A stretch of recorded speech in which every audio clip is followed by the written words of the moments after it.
نحمده ونصلي على رسوله الكريم اما بعد فاعوذ بالله من الشيطان الرجيم بسم الله الرحمن الرحيم رب اشرح لي صدري ويسر لي امري واحلل عقدة من لساني يفقهوا قولي۔ سورۃ الکوثر مکی سورت ہے، 1 رکوع ہے اور 3 آیات ہیں۔ اس سورت کا دوسرا نام سورۃ النحر بھی ہے۔ اس کے شان نزول میں ایک روایت آتی ہے، دلائل النبوہ میں ہے کہ جس شخص کی اولاد یعنی بیٹا مر جائے تو عرب اس کو ابتر کہتے تھے۔ ابتر کہتے ہیں جڑ کٹے کو، کہ اس کی نسل ختم ہو گئی۔ جس وقت آپ کے صاحبزادے قاسم یا ابراہیم کا علیہ السلام بچپن میں ہی انتقال ہو گیا تو کفار مکہ نے آپ کو ابتر کہہ کے پکارنا شروع کر دیا یا طعنہ دینے لگے۔ ایسا کہنے والوں میں عاص بن وائل کا نام خاص طور پر ذکر کیا جاتا ہے۔ اس کے سامنے جب آپ کا ذکر کیا جاتا، آپ کی کوئی بات کی جاتی تو نفرت سے کہتا اس کی بات چھوڑ دو، یہ کچھ فکر کرنے کی چیز نہیں، کیونکہ وہ تو ابتر ہے، اس کو ختم ہونے دو، اس کا تو کوئی نام لینے والا بھی باقی نہیں رہے گا۔ جب اس کا اپنا انتقال ہو گیا تو کوئی بھی اس کو یاد نہیں رکھے گا، کیونکہ عربوں کے ہاں بیٹے ایسی چیز تھے جن پر وہ بھروسہ رکھتے تھے اور جنہیں اپنی شان اور عزت کی چیز سمجھتے تھے۔ تو اس پر اللہ تعالیٰ نے آپ پر یہ سورت نازل فرمائی۔ بسم اللہ الرحمن الرحیم، انا اعطیناک الکوثر، بے شک ہم نے آپ کو کوثر عطا کی۔ کوثر کا لفظ کاف تے رے سے ہے، کثرت کے معنی میں۔ اس کے کئی مفہوم بتائے گئے ہیں۔ ایک معنی تو اس کا خیر کثیر سے کیا گیا ہے کہ بہت کثرت سے ملنے والی خیر اور بھلائی، کیونکہ کوثر کے لفظ میں بھی مبالغہ پایا جاتا ہے، اس کا لفظی معنی ہی خیر کثیر بنتا ہے، تو بعض نے اس کو لفظی معنی میں لیا ہے۔ پھر اسی طرح اس سے مراد وہ نہر بھی لی گئی ہے جو جنت میں آپ کو عطا کی جائے گی۔ پھر اسی طرح اس سے مراد وہ حوض بھی ہے جس سے آپ اپنی امت کو پانی پلائیں گے۔ ابن کثیر نے کوثر سے مراد خیر کثیر ہی لیا ہے، کیونکہ خیر کثیر میں پھر ساری چیزیں آ جاتی ہیں، وہ جنت کی نہر بھی آ جاتی ہے، حوض کوثر بھی آ جاتا ہے، اور آپ کو جو فتوحات دنیا میں نصیب ہوئیں، اسلام کا بول بالا ہوا، آپ کا مشن آپ کی زندگی میں مکمل ہوا، یہ تمام چیزیں اس ایک لفظ میں شامل ہو جاتی ہیں۔ گویا جتنی نعمتیں آپ کو ملیں ان سب کے لیے ایک جامع لفظ ہے کہ آپ کے دشمن آپ کے بارے میں جو بھی کہیں، لیکن ہم نے آپ کو خیر کثیر عطا کر دی ہے، وہ خیر کثیر جس کا سلسلہ دنیا سے شروع ہو کر آخرت تک جاتا ہے، یعنی صرف آخرت میں نہیں، دنیا میں بھی آپ کو خیر کثیر عطا ہوئی۔ اس کے بارے میں کچھ احادیث بھی ہیں۔ حضرت انس کہتے ہیں کہ ایک روز آپ صلی اللہ علیہ وسلم مسجد میں ہمارے درمیان تھے، اچانک آپ پر ایک قسم کی نیند یا بے ہوشی سی طاری ہوئی، پھر ہنستے ہوئے آپ نے سر مبارک اٹھایا۔ ہم نے پوچھا، اے اللہ کے رسول صلی اللہ علیہ وسلم، آپ کے ہنسنے کا سبب کیا ہے؟ آپ نے فرمایا کہ مجھ پر اس وقت ایک سورت نازل ہوئی ہے، یعنی اس سورت کے نازل ہونے پر آپ مسکرائے۔ پھر آپ نے بسم اللہ کے ساتھ یہ سورت کوثر پڑھ کر سنائی۔ پھر فرمایا، تم جانتے ہو کوثر کیا چیز ہے؟ ہم نے کہا اللہ و رسولہ عالم۔ آپ نے فرمایا یہ ایک نہر ہے جس کا میرے رب نے مجھ سے وعدہ فرمایا ہے، جس میں خیر کثیر ہے، اور وہ حوض ہے جس پر میری امت قیامت کے روز پانی پینے کے لیے آئے گی۔ اس کے پانی کے پینے کے برتن آسمان کے ستاروں کی تعداد میں ہوں گے۔ اس وقت بعض لوگوں کو فرشتے حوض سے ہٹا دیں گے تو میں کہوں گا میرے پروردگار یہ تو میری امت ہے۔ اللہ تعالیٰ فرمائے گا آپ نہیں جانتے کہ ان لوگوں نے آپ کے بعد کیسا دین اختیار کیا، یعنی نام آپ کا لیتے تھے لیکن طریقے آپ والے نہیں تھے۔ بہرحال اس نہر کے بارے میں معراج کے واقعے میں بھی کچھ تفصیلات ملتی ہیں۔ بخاری کی روایت ہے، آپ صلی اللہ علیہ وسلم نے معراج کے واقعے میں فرمایا، میں ایک نہر پہ پہنچا جس کے دونوں کناروں پر خولدار موتیوں کے ڈیرے لگے تھے۔ میں نے جبریل سے پوچھا یہ نہر کیا ہے؟ اس نے جواب دیا یہ کوثر ہے۔ یعنی آپ کو معراج کے سفر پر وہ نہر دکھائی گئی جس میں پانی بہ رہا تھا یا جو بھی چیز، مگر اس کے کناروں کے اوپر خولدار موتی تھے۔ سیدنا ابو عبیدہ نے حضرت عائشہ سے پوچھا کہ کوثر سے کیا مراد ہے؟ انہوں نے کہا کوثر سے ہر وہ بھلائی مراد ہے جو اللہ نے آپ کو عطا کی۔ ابو بشیر کہتے ہیں کہ میں نے سعید بن جبیر سے کہا، یعنی مختلف لوگ اس کے بارے میں سوال جواب کرتے رہے کہ لوگ کہتے ہیں کہ کوثر جنت میں ایک نہر کا نام ہے۔ سعید نے جواب دیا، جنت والی نہر بھی اس بھلائی میں داخل ہے جو اللہ نے آپ کو عطا کی ہے۔ گویا مختلف آراء ہیں اس بارے میں، لیکن حقیقت یہ ہے کہ اس میں وہ تمام بھلائیاں شامل ہیں جو اللہ سبحانہ وتعالی نے رسول اللہ صلی اللہ علیہ وسلم کو عطا کی۔ آخرت کی بھلائیوں کے علاوہ دنیا کی بھلائیاں اگر آپ دیکھیے جن کا ذکر اور پھر اس سے پہلے بھی وَالضُّحَىٰ وَاللَّيْلِ إِذَا سَجَىٰ مَا وَدَّعَكَ رَبُّكَ وَمَا قَلَىٰ وَلَلْآخِرَةُ خَيْرٌ لَكَ مِنَ الْأُولَىٰ وَلَسَوْفَ يُعْطِيكَ رَبُّكَ فَتَرْضَىٰ۔ تو یہ جو ہے وَلَسَوْفَ يُعْطِيكَ رَبُّكَ فَتَرْضَىٰ یہ بھی اسی خیر کثیر میں شامل ہے۔ پھر اسی طرح أَلَمْ نَشْرَحْ لَكَ صَدْرَكَ وَوَضَعْنَا عَنْكَ وِزْرَكَ الَّذِي أَنقَضَ ظَهْرَكَ وَرَفَعْنَا لَكَ ذِكْرَكَ یہ بھی خیر کثیر میں شامل ہے جو آپ صلی اللہ علیہ وسلم کو عطا ہوا۔ آپ کو قرآن جیسی نعمت دی گئی اور صحابہ کرام جیسے مخلص ترین ساتھی عطا ہوئے جنہوں نے اپنی جانیں قربان کر کے اس مشن کو پروان چڑھایا جو آپ اللہ کی طرف سے لے کر آئے تھے۔ اب بات یہ ہے کہ جب بھی کسی کو کوئی نعمت ملے تو اسے کیا کرنا چاہیے؟ اس کا حق ادا کرنا چاہیے۔ اور کسی نعمت کا حق کب ادا ہوتا ہے؟ جب انسان اللہ کی مرضی اور اطاعت کے کام کرتا ہے۔ اس لیے فرمایا فَصَلِّ لِرَبِّكَ وَانْحَرْ، پس نماز پڑھیے اپنے رب کے لیے اور قربانی کیجیے۔ اس سے ایک بہت بڑے سوال کا جواب ملتا ہے کہ اللہ کا شکر کیسے ادا کیا جائے۔ آپ کو بھی خیر کثیر مل رہی ہے قرآن کی نعمت، تو اس کے شکرانے کے لیے بھی خاص نوافل پڑھنے ہیں، ٹھیک ہے، اور اس کے ساتھ صدقہ بھی کرنا ہے، کیونکہ اسی طرح شکرانہ ادا کیا جاتا ہے۔ ایک طرف بندہ اللہ کا حق نہ بھولے اور دوسری طرف بندوں کا نہ بھولے۔ عام طور پر اس موقع پر خوشی منائی جاتی ہے اور پھر خوشی منانے میں سب کچھ اپنے اوپر ہی خرچ کر لیا جاتا ہے۔ یہ صرف چند ظاہری مخصوص چیزوں سے خوشی منانے کا تصور سامنے آتا ہے، جبکہ خوشی منانے کے کئی طریقے ہیں، اور خاص طور پر محروم لوگوں کو ایسے موقعوں پہ یاد رکھنا۔ مسلمان کی زندگی میں تو جو بھی خوشی کا موقع آتا ہے وہ تنہا نہیں مناتا اس کو، اسی لیے چھوٹی عید و بڑی عید و دونوں میں آپ نمازیں پڑھتے ہیں، ایک میں صدقہ فطر ادا کرتے ہیں، دوسرے میں قربانی کرتے ہیں، اس کے علاوہ بھی جو بن پڑے یتیموں، غریبوں، مسکینوں اور ضرورت مند افراد کو دیتے ہیں۔ اور یہی اصول رکھیے زندگی بھر، جب بھی کوئی نعمت ملے فَصَلِّ لِرَبِّكَ، اپنے رب کے لیے نماز پڑھیے، جھک جائیے، وَانْحَرْ، اور قربانی کیجیے۔ نحر بنیادی طور پر اونٹ کی قربانی کو کہا جاتا ہے، یعنی قربانی ٹھیک ٹھاک قسم کی۔ اونٹ سب سے بڑا جانور ہے نا، تو اپنی حیثیت کے مطابق جو بھی اللہ توفیق دے۔ اسی لیے کہا جاتا ہے کہ حضرت عبداللہ بن عمر نے شاید سورۃ البقرہ کے خاتمے پر 7 اونٹ ذبح کیے تھے۔ عربوں کے ہاں سب سے بڑی دولت اونٹ تھی، ان کی متاع یہی تھی، اور کسی کو آنر دینا ہوتا تو اس کے آنے پر اس کی مہمانی میں اونٹ ذبح کیا کرتے تھے، مرغی بکری نہیں بلکہ اونٹ۔ تو اسی طرح صدقے کا جو انتہائی تصور ہے، یا بڑی سے بڑی چیز اللہ کی راہ میں دینا ہے، وہ کیا ہے؟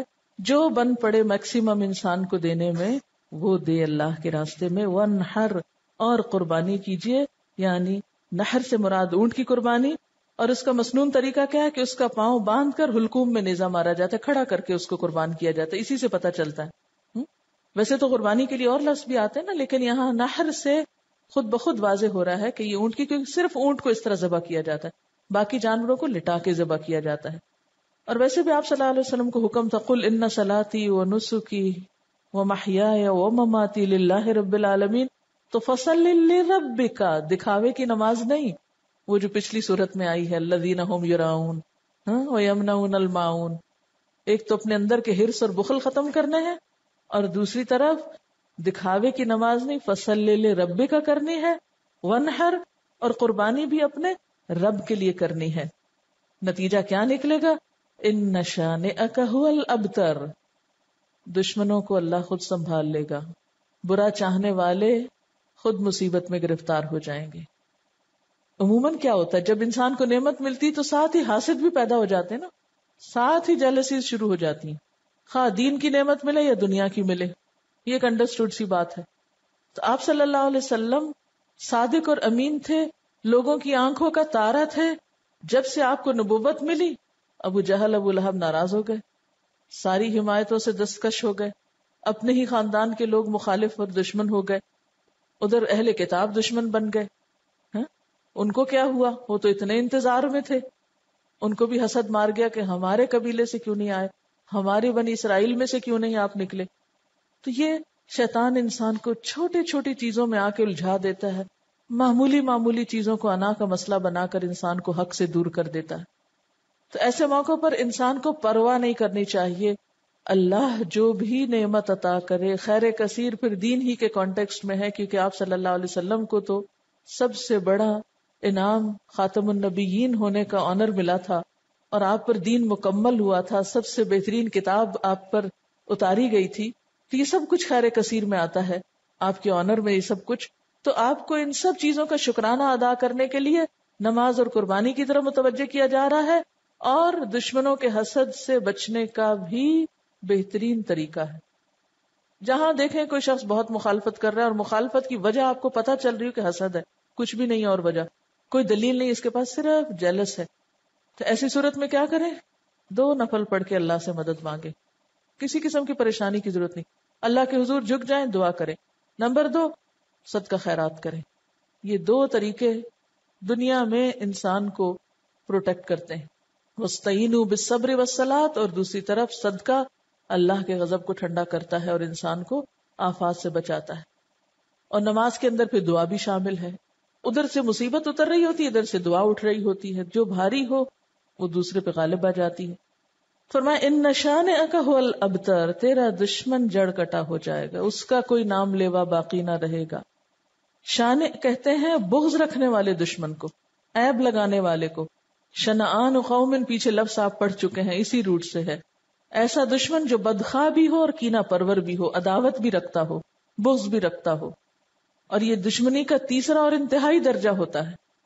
قریش مکہ آپ کے ایسے ہی دشمن بن گئے تھے، تو اس لیے آپ صلی اللہ علیہ وسلم کو تسلی دی جا رہی ہے، آپ کا نام بلند رہے گا. وَرَفَعْنَا لَكَ ذِكْرَكَ، اور آپ کے دشمن جڑ کٹے ہو جائیں گے. اور یہ حقیقت آج دیکھیں ہر نماز میں، ہر اذان میں، دنیا کے اربوں خربوں مسلمان دن میں کئی دفعہ آپ کا نام سنتے ہیں، پڑھتے ہیں، درود شریف پڑھتے ہیں آپ پر. ایک دن میں پوری دنیا کے مسلمانوں کے درود شریف کو آپ جمع کر لیں، اگر ویسے بھول بھی جائیں تو نمازوں میں ہی جو درود شریف ہے تو کتنا آپ کا نام لیا جاتا ہے، کتنا آپ کا ذکر خیر کیا جاتا ہے، کیسی کیسی آپ کی تعریف ہوتی ہے. اور یہ سلسلہ قیامت تک چلتا ہی جائے گا، بڑھتا ہی جائے گا. یعنی آپ کے دور میں جتنے لوگ آپ کا نام لینے والے تھے اس سے اب تعداد میں کتنے زیادہ ہیں جو آپ کا نام لینے والے ہیں. اور پھر قیامت کے دن بھی اللہ تعالیٰ آپ کو مقام محمود عطا کرے گا، جب ساری مخلوق کی زبان پہ آپ کی تعریف جاری ہو جائے گی. اور آپ کے دشمنوں کو کیا ہاتھ آیا؟ جب تک تاریخ کی کتاب اٹھا کے نہ دیکھے نہیں پتا چلتا عاص بن وائل کون ہے، نہیں پتا چلتا ابو جہل کا نام کیا تھا اور ابو لہب کا نام کیا تھا اور وہ کیا کرتے تھے اور ان کا کیا معاملہ اور قصہ تھا، عام لوگوں کو نہیں پتا.